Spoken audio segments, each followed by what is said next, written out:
हो गया भक भक मारा था छाती ला पुराना घर है ढीला खा चल ना पानी वाली प्यास लगे हुई तरियम जा पीबे कोई नहीं भरे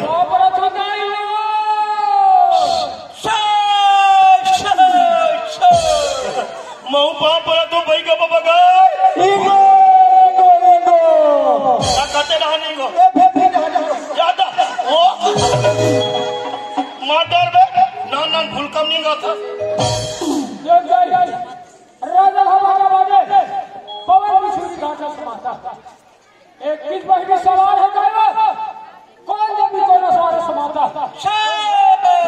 फावरे हमारा कह के है बेटा मैं नहीं बस्तर क्या रे बस्तर के दादा रे ये बताते हैं हम देश के मोतियारिया मैं कहीं डोगरी का आया हूँ बेटा सियाना है तो ये तो सच्चा देवी हमें हमला ये बता भला तोला काबर बोला हम तेरा बता बाबू रे आज तुम क्या गलती करे हो रे गलती करे के मुझ में बोला है आज का तुम का दूध बनाए के कोशिश नहीं करा ये अल्लाह जाने दे हाँ तोरे फूके में धान मोनस मन मिला थे बाबा माता त्रावे फूके के लगा छो अल्लाह जाने से कामला बनाई से हाँ ये सही बात है जाए हम टूरी पटाए कोशिश करें फिर वो टूरी में लात में मारी हमला कौन मारी हमला अपने खातिर का चार लाख पकड़ा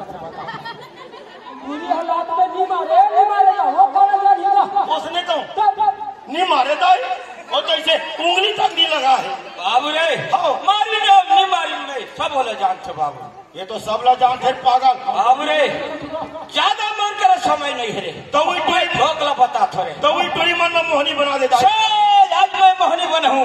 खर्चा का लाखी देबो खर्चा दो देबो आज कोई के जानवर लाखी तुम देहु रे